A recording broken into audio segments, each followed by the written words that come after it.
Hello students, today we are going to discuss a very interesting and important topic, that is Newton's ring for the BSc second year students. We will cover this topic through 3 to 4 lectures. Today we will talk about following contents. First, introduction. What is the experimental setup of Newton's ring? What is its theory? And how the rings formed in reflected light. Now, first of all, what is Newton's ring? The formation of Newton's ring is an important application of interference of light wave from opposite faces of thin film of variable thickness. Means a circular interference fringes can be produced in the circular wedge-shaped air film formed between a plain glass plate and a convex lens of large radius of curvature.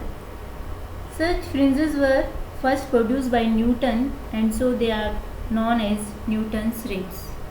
यहाँ पे आप देख रहे हैं कि अलग अलग colours के लिए पर्टिकुलर वेवलेंथ के लिए जो है न्यूटन्स रिंग्स फॉर्म हो रही है, जो कि सर्कुलर है और इसमें डार्क एंड ब्राइट फ्रिंजेस बन रही है. Now what is the experimental setup of Newton's ring. तो यहाँ पे हम क्या कर रहे हैं, एक सोर्स ले रहे हैं जो कि कैसा है, मोनोक्रोमेटिक सोर्स है, क्योंकि हमें पता है कि इंटरफ्रेंस के लिए हमें एक मोनोक्रोमेटिक सोर्स चाहिए होता है. इसको फिर हमने आगे एक लेंस रखा है जिससे लाइट डाइवर्ट ना हो. फिर हमने एक ग्लास प्लेट रखी है जो कि 45 डिग्री के इंक्लिनेशन पे with respect to incident light. फिर इस लाइट को हम जो है कॉन्वेक्स लेंस और एक ग्लास प्लेट है उसके बीच में उस पर इंसिडेंट करवाएंगे. तो यहाँ पे जो है एक वेरिएबल थिन फिल्म बन रही है जिससे हम देखते हैं और हमें रिफ्लेक्टेड लाइट में इंटरफ्रेंस होगा तो हम उसको फ्रिंजेस जो बनेगी हम उसको माइक्रोस्कोप की हेल्प से देखेंगे. तो वहाँ पे जो फ्रिंजेस बनती है वो आपकी सर्कुलर फ्रिंजेस बनती है. वो कैसे बनती है कि व्हेन लाइट रे reflected from the top and bottom surface of the air film generate bright and dark interference fringes. These interference fringes depend on the thickness of the air film. Due to circular symmetry of the wedge-shaped air film about the point of contact of lens with the glass plate, the locus of points on the surface of the air film where the thickness of the air film is same is a circle. As a result, circular rings are formed in the air film. These fringes are called Newton's rings. Now, theory of Newton's rings कि किस तरह से जो fringes है वो बन रही है, रिफ्लेक्टेड लाइट में कैसे बनेगी, ट्रांसमिटेड लाइट में कैसे बनेगी. तो अभी हमने देखा था कि एक प्लेन कॉन्वेक्स लेंस लिया था और एक ग्लास प्लेट ली थी और यहाँ से आपकी जो ग्लास प्लेट से लाइट इंसिडेंट हो रही थी. तो जैसे ही रिफ्रैक्टिव इंडेक्स मीडियम का चेंज होता है तो वहाँ पे क्या होता है, रिफ्लेक्शन और रिफ्रैक्शन ऑफ लाइट होता है. तो पहले इस सरफेस से रिफ्लेक्ट होकर लाइट गई और फिर इस वाले सरफेस से रिफ्लेक्ट होकर लाइट ये जा रही है. तो यहाँ पे क्या मिल रहा है आपको कि एक ही सोर्स से है, मोनोक्रोमेटिक सोर्स है और एक ही डायरेक्शन में मूव कर रही है. तो इंटरफ्रेंस के लिए जो भी अपन को कंडीशन चाहिए वो सारी की सारी फॉलो हो रही है. अब हमें क्या निकालना है कि फ्रिंजेस जो बन रही है वो किस तरह से बन रही है, डार्क और ब्राइट, कब कंस्ट्रक्टिव इंटरफ्रेंस होगा, कब डिस्ट्रक्टिव इंटरफ्रेंस होगा. तो वो किस पर डिपेंड करेगा कि इन दोनों वेव्स के बीच में पार डिफरेंस कितना है. तो फर्स्ट हम फाइंड आउट करते हैं पार डिफरेंस ऑफ रिफ्लेक्टेड वेव्स जो कि किससे फॉर्म हो रही है, वेज शेप्ड एयर फिल्म से हो रही है. तो हमने दो प्लेन लिए हैं जिनके बीच का वेज एंगल जो है वो थीटा है. अब हमने क्या करा, मोनोक्रोमेटिक सोर्स एस है जिसकी वेवलेंथ मान लीजिए क्या है, लैम्डा है. जो वेवलेंथ है इसकी वो लैम्डा है. इसको हमने इंसिडेंट किया है. तो मान लीजिए कि जो इस थिन फिल्म जो वेज शेप्ड फिल्म है उसका जो मीडियम लिया है वो उसका रिफ्रैक्टिव इंडेक्स जो है वो मान लीजिए क्या आपका म्यू है. तो जैसी वेव जो है इंटरफ्रेंस ऑफ टू मीडिया पे इंसिडेंट होगी तो वहाँ पे क्या होगा, पार्शियल रिफ्लेक्शन होगा और पार्शियल रिफ्रैक्शन होगा. तो यदि अपन यहाँ पे एक नॉर्मल डालें एन डैश, तो यहाँ पे इंसिडेंट एंगल क्या है, मान लीजिए लाइट का आई है, और जो रिफ्लेक्टेड एंगल है वो मान लीजिए क्या है आपका आर है। और ये एंगल ऑफ इंसिडेंसी जो होता है वो एंगल ऑफ रिफ्लेक्शन के बराबर होता है। तो ये जो एंगल होगा ये भी क्या होगा आपका आई होगा। तो यहाँ से लाइट रिफ्लेक्ट होकर किस पे इंसिडेंट हो रही है, पॉइंट बी पे हो रही है। फिर यहाँ से बी से क्या होगा, फिर रिफ्लेक्शन और रिफ्लेक्शन होगा। तो ये लाइट तो रिफ्लेक्ट होकर किस डायरेक्शन में जा रही है, बी सी में, इस तरह से। और यहाँ पे जो जा रही है वो एक लाइट जा रही है इस तरफ, ये हो रही है आपकी ट्रांसमिटेड या रिफ्लेक्टेड लाइट हो रही है, ठीक है। तो हमें क्या निकालना है, अब यहाँ से फिर इस पे लाइट इंसिडेंट हुई, फिर दो मीडिया का इंटरफेस मिल रहा है इस लाइट को। तो यहाँ से फिर क्या होगा, इसका पार्शियल रिफ्लेक्शन होगा और पार्शियल रिफ्रैक्शन होगा। तो रिफ्रैक्शन जो हो रहा है इस लाइट के थ्रू वो हो रहा है किस डायरेक्शन में, CR1। और यहाँ से जो वापस इसी मीडियम में जो आ रही है रिफ्लेक्ट होके वो जा रही है CE की डायरेक्शन में। तो अब हम देखें इस लाइट के थ्रू, तो हमें निकालना है कि जैसे ये अपनी लाइट जो है ये रिफ्लेक्टेड है। तो यहाँ पे हम देख रहे हैं कि इस मीडियम में जो है मल्टीपल रिफ्लेक्शन हो रहे हैं। तो मल्टीपल रिफ्लेक्शन हो रहे हैं और सोर्स अपना क्या था, एक ही था, मोनोक्रोमेटिक सोर्स था। तो ये रिफ्लेक्टेड लाइट मिल रही है। तो इन दोनों के बीच में यदि अपन इस एंगल को थीटा को बहुत ही स्मॉल मान लें तो इनके बीच को हम क्या मान सकते हैं, इन दोनों रेज को, कि ये लगभग क्या है, एक दूसरे के पैरेलल है, एक ही डायरेक्शन में मूव कर रही है। तो हमें इन दोनों वेव्स के बीच में क्या निकालना है, पावर डिफरेंस निकालना है। तो पावर डिफरेंस देखोगे आप तो क्या होगा, देखो यहाँ से पैरेलल हो रही है। तो ये जो रिफ्लेक्टेड लाइट है वो कितना पाथ ट्रेवल कर रही है, इस पॉइंट ए से आर की तरफ जा रही है। इसने एक्स्ट्रा पाथ यहाँ से देखिए, इससे यदि हम सी से इस पे परपेंडिकुलर डालें, मान लीजिए कि ये परपेंडिकुलर क्या है, डी, यानी कि ये जो एंगल है वो क्या आपका 90 डिग्री है। और जो ये वाली रिफ्लेक्टेड लाइट है वो कैसे आई है, इसने कितना पाथ एक्स्ट्रा ट्रेवल किया है, ए से बी और बी से सी। तो यहाँ से A B plus B C ने पाथ जो एक्स्ट्रा ट्रेवल किया, और वो भी किसके रेस्पेक्ट में, म्यू, क्योंकि यहाँ का रिफ्लेक्टेंस क्या है, म्यू, और यहाँ पे एयर है तो इसका क्या हो जाएगा 1। तो पावर डिफरेंस यदि हम यहाँ पे देखें तो कितना होना चाहिए, डेल्टा डैश जो है वो क्या होना चाहिए, mu times of A B plus B C minus A D. तो ये निकालना है हमें। तो इसके लिए हमने एक तो सी से डी पे परपेंडिकुलर डाला है डी सी डी, इसी तरह से सी से हमने एक परपेंडिकुलर डाला है लाइट जो वेव है ए बी पे, वो डाला हमने जी। तो यानी कि ये जो एंगल है वो भी कितना है आपका 90 डिग्री है। अब यहाँ पे यदि अपन परपेंडिकुलर डालें इस वाली लाइट पे तो वो मान लीजिए क्या है आपका एम डैश है। ये जो है परपेंडिकुलर वो है एम डैश, ठीक है। अब फर्स्ट हम देखते हैं पावर डिफरेंस कितना है, delta dash is equal to mu A B plus B C minus A D. तो ये पावर डिफरेंस आ गया। ये तो इस थिन फिल्म के अंदर है, वो एक आपका ए डी जो है रिफ्लेक्टेड फर्स्ट जो रे है उसके बीच में। तो अब हम ट्राइंगल लेते हैं A C D and triangle A C G. अब हमें क्या करना है कि A B B C A D की वैल्यू निकाल के इसको कुछ थीटा या आर के रूप में या थिकनेस टी के रूप में इसको फाइंड आउट करना है। तो इन triangle A C D and A C G में देखते हैं अपन ट्राइंगल ए सी डी। इस ट्राइंगल में देखोगे आप ए सी डी में, तो यहाँ पे देखिए ये एंगल कितना है आई, ये कितना है 90 डिग्री, और ये है आपका एंगल आई। तो यहाँ पे जो अपन देखें इसको, तो ये जो एंगल आई है वो इसके, ये जो एंगल होना चाहिए वो कितना होना चाहिए 90 माइनस ये जो एंगल है वो कितना होना चाहिए, नॉर्मल है इस पर। तो ये टोटल एंगल कितना है 90, तो ये एंगल कितना हो जाएगा 90 माइनस आई, ये 90 माइनस आई होना चाहिए। टोटल 90 है, नॉर्मल डाला हमने इस पर, तो ये टोटल 90 है, तो ये 90 माइनस आई। ये एंगल कितना है 90, तो ये एंगल कितना हो जाएगा, ट्राइंगल के तीनों एंगल होता है उसका सम कितना होता है 180 डिग्री।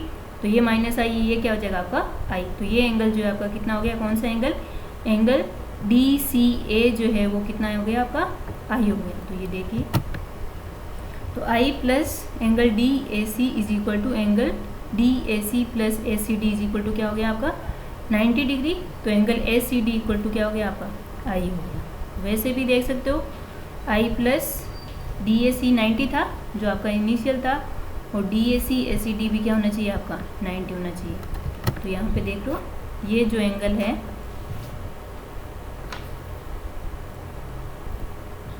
तो ये दोनों प्लस 90 थे और ये प्लस ये दोनों 90 थे, तो ये एंगल आपका कितना हो गया आई एंगल हो गया। ठीक है, इसी तरह से हम ट्रायंगल देखते हैं ए सी जी में। तो ए सी जी में देखोगे आप तो ये एंगल कितना है हमें फाइंड आउट करना है। ये एंगल हमें पता नहीं है, ये आर है, तो ये एंगल कितना हो जाएगा आपका 90 माइनस आर, 90 माइनस आर। और वैसे देखें तो इन दोनों का सम कितना है 90 प्लस सॉरी ये angle R plus this one, और ये दोनों एंगल जो है इन दोनों का सम कितना होना चाहिए 90 होना चाहिए। ठीक है, तो ये एंगल ऑटोमेटिक आपका क्या हो गया आर हो गया, यानी कि एंगल जो है जी सी ए प्लस सी ए जी ये दोनों का सम क्या होना चाहिए 90 होना चाहिए। और angle A N sorry N dash A G और एंगल जो है जी ए सी जो है वो 90 एंगल होना चाहिए दोनों का सम। तो ये क्या हो जाएगा आपका, तो ये एंगल जो होगा आपका कितना आ जाएगा आर एंगल आ गया। तो ये आपका एंगल ए सी जी है वो एंगल आर आ गया। अब हमें पता है कि रिफ्रैक्टिव इंडेक्स ऑफ फिल्म है वो क्या होना चाहिए, स्टोक्स के नियम से हमने पढ़ रखा है mu equal to sine i upon sine r. तो sine i upon sine r अपन देखें इन दोनों ट्राइंगल में, तो इस वाले ट्राइंगल में साइन आई देखोगे तो साइन आई क्या होगा आपका साइन आई वर्टिकल कितना है अपॉन हाइपोटेनियस, तो कितना हो जाएगा ए डी अपॉन ए सी। इसी तरह से साइन आर कितना हो जाएगा, साइन आर में देखो वर्टिक जो साइन आर तो उसमें क्या होता है आपका लाल बट्टा कक्का से देखते हो लंब बट्टा कर्ण, तो लंब कितना है इसका दिस वन, तो ए जी अपॉन ए सी ये 90 डिग्री है तो ये आपका ए सी हो जाएगा।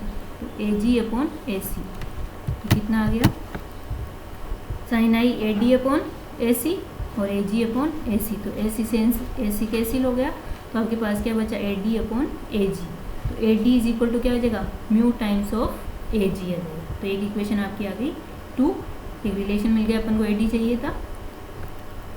अब नेक्स्ट देखते हैं अपन कि जो एंगल ए बी ई है वो कितना होगा, एंगल एम बी ए निकालते हैं अपन, तो वो क्या होगा आपका इसमें देखेंगे। तो यहाँ पे देखो अपन को एंगल निकालना है ए बी एम बी ए निकालना है। ठीक है, तो आप लोगों ने किसी भी ट्राइंगल के देखा होगा बहिष्कोण का योग जो होता है वो अंतराभिमुख अंतर कोण होते हैं उन दोनों का समअप होता है। ठीक है, तो ये एंगल कितना है थीटा, ये वाला कोण निकालना अपने को पूरा। ठीक है, इस वाले पूरे कोण की मैं बात करूँ कहाँ से लेके कहाँ तक, यहाँ से लेके ए बी ई एंगल किसकी बात कर रही हूँ मैं ए बी ई की, ये एंगल ए बी ई। तो ये एंगल जो होना चाहिए पूरा, एक मिनट में यहाँ लिख दूँ क्या इसको, तो ये एंगल कितना होना चाहिए थीटा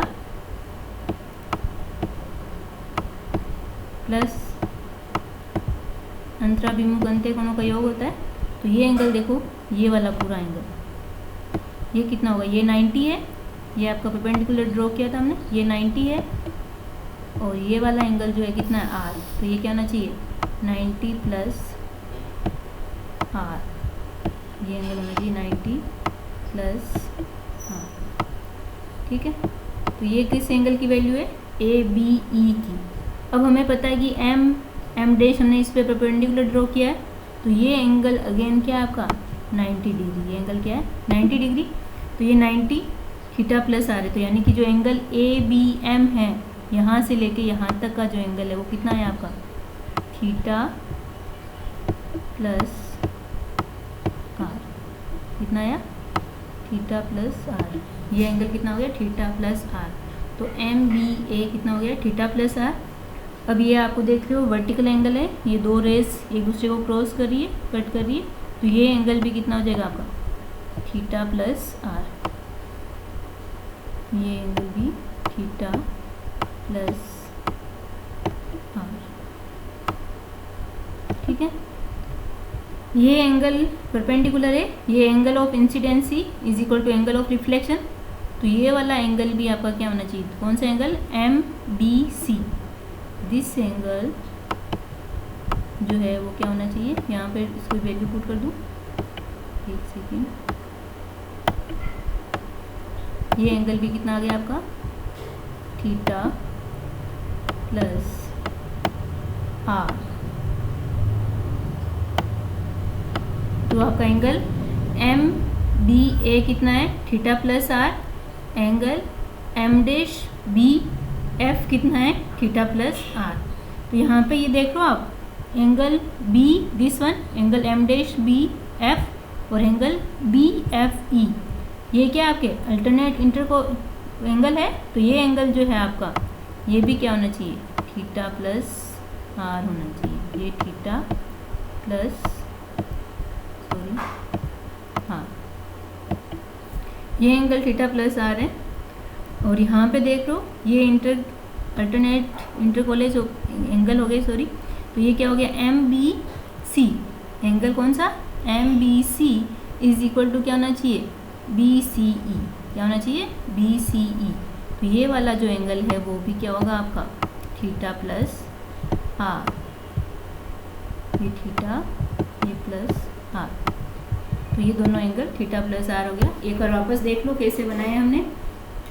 सबसे पहले हमारी एक रे आ रही थी एस, वो इस पे इंसिडेंट हुई, तो यहाँ से क्या होगा पार्शियल रिफ्लेक्शन और पार्शियल रिफ्रैक्शन हुआ, इस इंटरफेस पे वापस मिली, तो यहाँ पे भी क्या होगा पार्शियल रिफ्लेक्शन और पार्शियल रिफ्रैक्शन हुआ, और इस पे वापस इंसिडेंट हुई सी पे, तो यहाँ पे भी इसका क्या हो रहा है पार्शियल रिफ्लेक्शन रिफ्रैक्शन हो रहा है CR1, और इधर जाएगी तो इसका रिफ्रैक्शन हो जाएगा, ठीक है। तो यहाँ पे हम देख रहे हैं कि हमें दो रेज मिल रही है, रिफ्लेक्टेड रेज मिल रही है जो कि एक ही डायरेक्शन में मूव कर रही है, और हमने सोर्स जो मेन लिया है वो एक ही मोनोक्रोमेटिक सोर्स लिया है। फिर हमने देखा कि इस पॉइंट सी से हमने इस पे परपेंडिकुलर ड्रॉ कर दिया D, क्योंकि हमें इन दोनों रेज के बीच में क्या चाहिए पावर डिफरेंस। पावर डिफरेंस क्यों चाहिए, क्योंकि हमें ये देखना है कि कब कंस्ट्रक्टिव इंटरफेरेंस बनेगा और कब डिस्ट्रक्टिव इंटरफेरेंस बनेगा। तो हमने दोनों के बीच का पावर डिफरेंस निकाला। पावर डिफरेंस निकालने के लिए हमने देखा था कि जो पावर डिफरेंस है वो आ रहा था mu times of AB plus BC minus AD, क्योंकि यहाँ पे क्या आपकी एयर मीडियम है, तो म्यू रिफ्लेक्टिव इंडेक्स जो एयर होता है वो क्या होता है आपका 1 होता है। तो ये हमें AD और AB और BC की वैल्यू निकालनी है। तो इसके लिए हमने देखा था कि हमने ये ट्राइंगल लिया, इससे हमने देखा था कि ये आई एंगल है, तो ये 90 माइनस आई, तो ये एंगल आपका आई बन गया। इसी तरह से ये तो एंगल ऑफ रिफ्लेक्शन था, ये एंगल ऑफ रिफ्लेक्शन जो था वो आर था, तो इससे अपन को एंगल जो ACG है उसकी वैल्यू हमें क्या मिल गई आर मिल गई।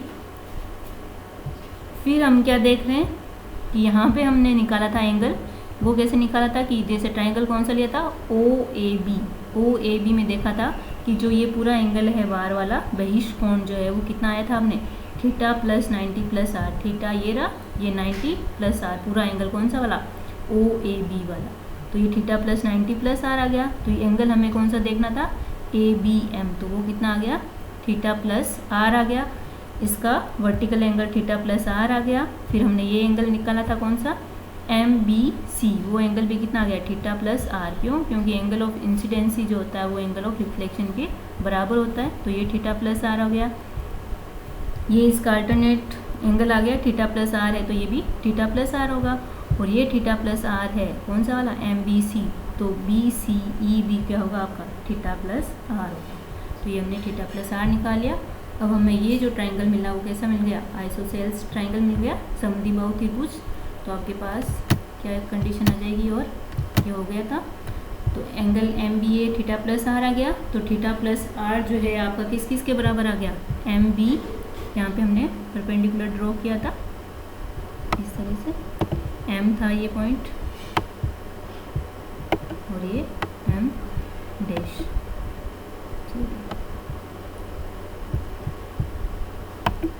तो इन दोनों के बीच का हमने फाइंड आउट कर लिया था MBA। ये एंगल आपके पास थीटा प्लस आर आ गया था। फिर हमारे पास ये डैश है, तो M dash B F B theta plus आ रहा था, फिर एंगल बी एफ सी भी थीटा प्लस आ रहा था, फिर एंगल आपका एम बी सी भी थीटा प्लस आर आ गया था, और फिर एंगल जो बी सी एफ ये भी एंगल क्या गया थीटा प्लस आर। तो ये थीटा प्लस आर है एंगल, और ये भी एंगल क्या है थीटा प्लस आर। तो इनके दोनों का ट्राइंगल जो बन गया आइसोसील्स, तो आपके पास क्या बन गई B C equal to B F और C equal to E F. ये आगे ड्रॉ करा गया, इसको ई एफ को मिलाया गया बी से जो रे आ रही है उससे, तो आपके पास आ गया सी इक्वल टू ई एफ। इस पर्टिकुलर लोकेशन पे इस वेव शेप जो फिल्म है उसकी थिकनेस हमने मान ली कि क्या है यहाँ पे टी है, सी से लेके ई तक क्या है टी, तो ये दोनों क्या होगी टी होगी। तो अब हमारा जो है पावर डिफरेंस जो होगा डेल्टा डैश क्या था mu times of A B plus क्या था A B plus B C, और बी सी इक्वल टू क्या आ गया आपके पास बी एफ। तो A B plus B C की जगह बी एफ माइनस, और ए डी इक्वल टू क्या निकाल लिया था म्यू ए जी, तो माइनस ए जी। तो A B plus B F minus A G, तो A B plus B F minus A G क्या आएगा जी एफ। क्या आ गया ये जी एफ। तो ये आपका म्यू एफ जी या जी एफ आ गया। अब एफ जी जो है उस वाले ट्राइंगल में देखें अपन एफ जी, इस ट्राइंगल में अपन देखें एफ जी जो है ये 90 डिग्री है एंगल। तो कोस थीटा क्या होता है आपका आधार बटा कर्ण, तो आपको चाहिए जी एफ। तो जी एफ जो है एंगल कौन सा है आपका इसमें जी एफ, तो ये एंगल थीटा प्लस आर है। तो आपको क्या चाहिए आपको कोस थीटा चाहिए, कोस थीटा प्लस आर। तो कोस थीटा प्लस आर को क्या हो जाएगा जी एफ अपॉन सी एफ, जी एफ अपॉन सी एफ, और कोस थीटा प्लस आर, ये एंगल कितना था थीटा प्लस आर। तो ये आपका क्या हो जाएगा F G equal to C F cos theta plus R, और सी एफ आपको पता है कितना है 2t, C F C E plus E F equal to क्या हो जाएगा दिस प्लस दिस वन, ये भी टी आ गई, तो C F equal to 2t। तो आपके पास पावर डिफरेंस है, टोटल पावर डिफरेंस जो है वो कितना आ गया 2 mu T cos theta plus are. ठीक है, तो इस तरह से जो है अपन इन दोनों के बीच का जो है पावर डिफरेंस फाइंड आउट कर सकते हैं। अब हम अलग अलग कंडीशन लेंगे कि जैसे यदि आपका हमने यहाँ पे देखा था कि जो लाइट रे suffers reflection eight denser medium, तो वहाँ पे जो फेज चेंज है वो पाई का हो जाता है, और पावर डिफरेंस जो होता है वो लेमडा बाई 2 का हो जाता है। तो इफेक्टिव पावर डिफरेंस जो होगा वो क्या हो जाएगा delta is equal to delta plus minus lambda by 2। तो डेल्टा इज इक्वल टू क्या हो जाएगा 2 mu T cos theta plus R plus minus lambda by 2, ये टोटल पावर डिफरेंस आपका आ जाएगा। अब अपन ने न्यूटन से एक्सपेरिमेंट में हमने क्या लिया था प्लेनो कॉन्वेक्स लेंस लिया था, और प्लेन ग्लास प्लेट ली थी, और यहाँ पे हमने देखा था कि ये क्या बन रहा है आपका वेव शेप एयर फिल्म बन रही है। इसमें हमने क्या कंडीशन रखनी है कि एक तो जो एंगल है वेज एंगल, ये जो एंगल है थीटा माना था, ये थीटा जो है हमने स्मॉल माना है। क्यों? क्योंकि हमने जो कॉन्वेक्स लेंस लिया है प्लेनो कॉन्वेक्स लेंस, उसकी रेडियस ऑफ कर्वेचर जो आर है उसको हमने काफ़ी हाई लिया है, काफ़ी लार्ज वैल्यू ली है उसकी। तो ये एंगल थीटा को क्या कर सकते हैं हम नेगलेक्ट कर सकते हैं, यानी theta tends to 0। Second case हम क्या ले रहे हैं कि जो लाइट इंसिडेंट हो रही है प्लेनो कॉन्वेक्स लेंस पे सोर्स से, वो परपेंडिकुलर इंसिडेंट हो रही है। ठीक है, नॉर्मली इंसिडेंट करा रहे हैं, तो नॉर्मली इंसिडेंट करा रहे हैं, तो अपना जो थीटा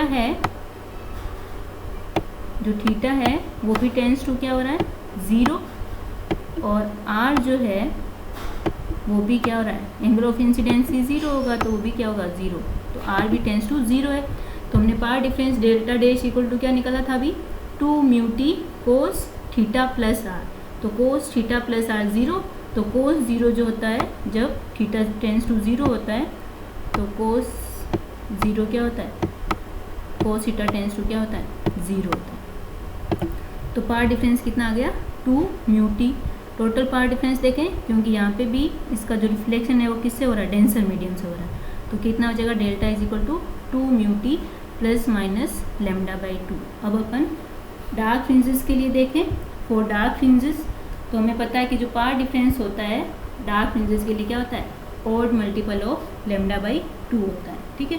तो total power difference between the reflected rays is equal to क्या हो, odd multiple of lambda by 2 हो, यानी कि n plus minus half lambda हो।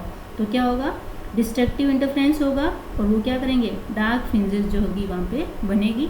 तो delta is equal to 2 mu T plus minus lambda by 2 is equal to n plus minus half lambda.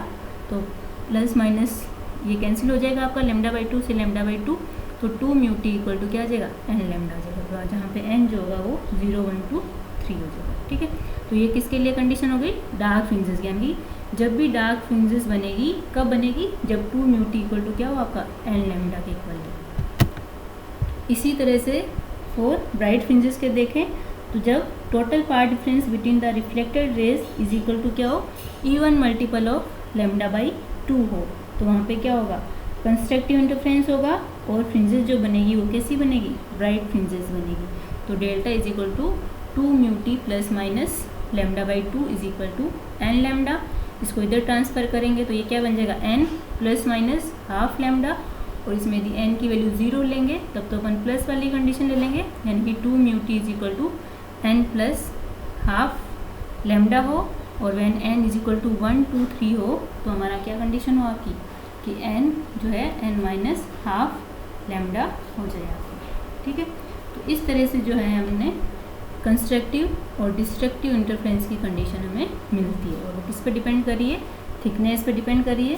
तो the power difference between the rays reflected from the wave shaped film of constant wedge angle depend on the thickness of the film at that place. तो हमने उस point पे thickness कितनी ली थी, T ली थी, जहाँ पे light is incident normally on the film. Due to this reason the interference fringes will be the locus of all those points at which the thickness of the film has a constant value. So these locus of all those points, so these fringes are called fringes of equal thickness और physio fringes.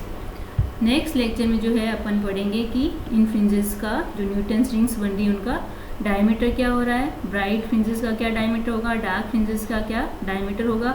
अभी हमने देखी थी fringes जो बनी थी reflected light में बनेगी, इसी तरह से ट्रांसमिटेड लाइट है उनमें क्या किस तरह की फ्रिंजेस बन रही है, कब बनेगी, क्या कंडीशन होगी, क्या पावर डिफरेंस होगा, और अपन इसकी हेल्प से हम किस तरह से वेवलेंथ निकालेंगे जो हमने मोनोक्रोमेटिक सोर्स लिया है, और फ्रिंजेस जो थिन फिल्म ली है उसका रिफ्रैक्टिव इंडेक्स कैसे फाइंड आउट करते हैं, ये सब अपन नेक्स्ट लेक्चर में डिस्कस करेंगे। Thank you.